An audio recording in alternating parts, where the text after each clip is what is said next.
and it should be somewhere around here. I'm going to show you something really amazing, if I can find it. It's somewhere close to here. What do you think is the second most popular book in world history?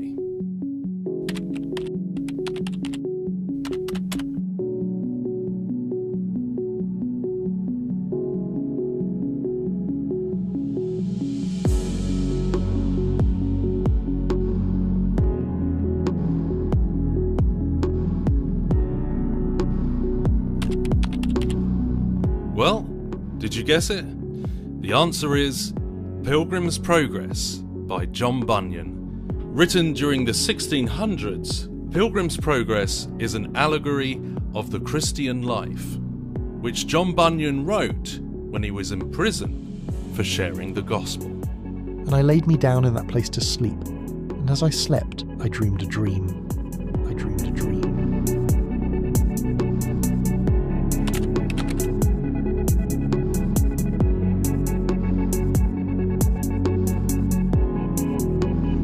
Beautiful. Is thy strength so small, fear not the lions?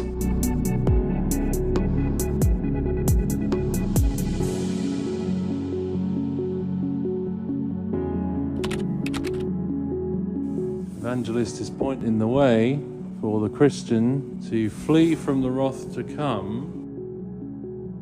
I will stay in prison till the moss grows on my eyelids, rather than disobey God. Jesus Christ also was never more real and apparent than now. Here, in prison, I have seen him and felt him indeed.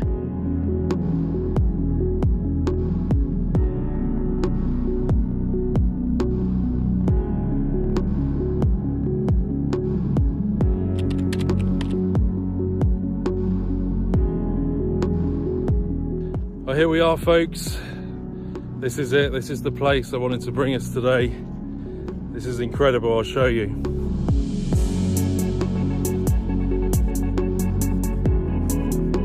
This place has some pretty significant history around this corner.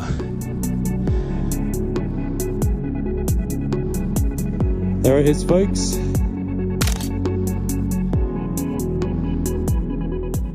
Wow. Here it is. So this forms a natural pulpit where John Bunyan used to preach from when he wasn't allowed to do so, which got him arrested in the end. But he would stand on this oak tree.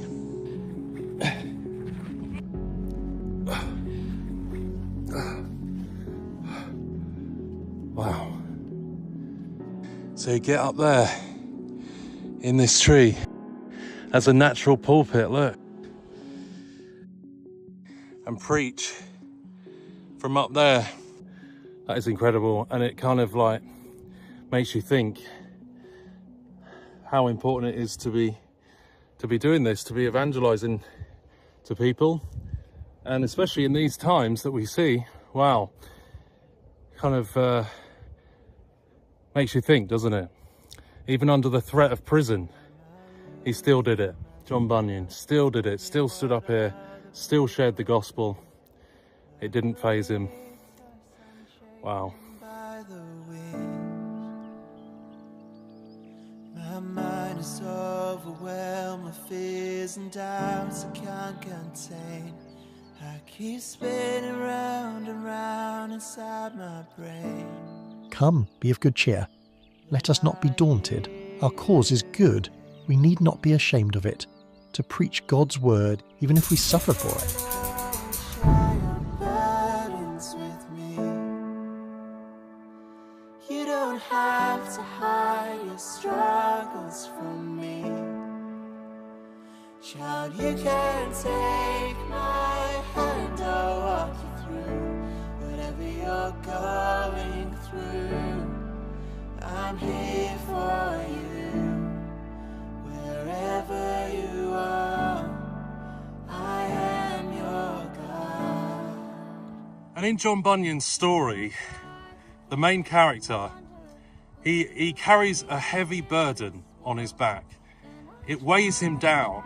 It's too much to bear. He tries to go through life and it's just this unbearable load on his back, and he longs to be set free from it. And John Bunyan likens that symbolically to our sin. We all, as we walk through life, we all have this unbearable load. And it's the same for me, it's the same for you. Until we come to the cross of Jesus Christ, until we fall on our knees and ask for his forgiveness, that is when the load falls off. You can always share your burdens with me. You don't have to hide your struggles from me. Child, you can take my hand, I'll walk you through whatever you're going. Come unto me, all ye that labor and are heavy laden, and I will give you rest. Wherever you are, I am your God. Come into my arms, you'll find your rest. Him that cometh to me, I will in no wise cast out. You will be blessed. Give it all to me. Your heart. But despite John Bunyan's powerful testimony and the incredible story he wrote in The Pilgrim's Progress, he still, after he was saved, kept getting these ruminating thoughts over and over again in his head, just worrying about some of the past sins he'd committed, whether they were forgivable. And like many of us, he really was tormented with some of these things. It wasn't until he had this realization that once you're saved, our righteousness is from Jesus Christ. And so much so that it led him to write this. Listen to this, I feel like this captures it very accurately. My Righteousness in Heaven by John Bunyan. One day, as I was passing into the field, suddenly this sentence fell upon my soul. Thy righteousness is in heaven.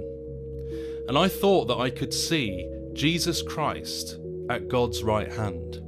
Yes, there indeed was my righteousness, so that wherever I was, or whatever I was doing, God could not say about me that I did not have righteousness, for it was standing there before him. I also saw that it was not my good feelings that made my righteousness better, and that my bad feelings did not make my righteousness worse, for my righteousness was Jesus Christ himself, the same yesterday and today and forever.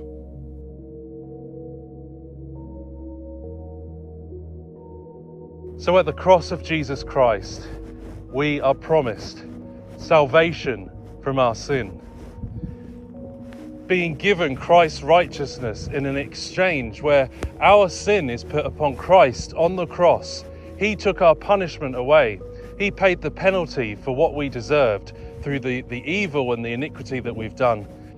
And in exchange, we receive his righteousness. We are clothed in his righteousness, so that when we die, even though we were not holy and God is perfectly holy, we can enter into his kingdom and be seen through Christ's finished work in his death, burial, and resurrection. And that is the meaning of today's story. And I hope after seeing this, you will remember that Jesus promises, "Come unto me, all ye who labor and are heavy laden, and I will give you rest." Lay your burden down, lay your sin down at the foot of the cross, be forgiven, have the hope of the gospel, be redeemed and reconciled to your Creator, so that when you die, you will be with him in glory forever.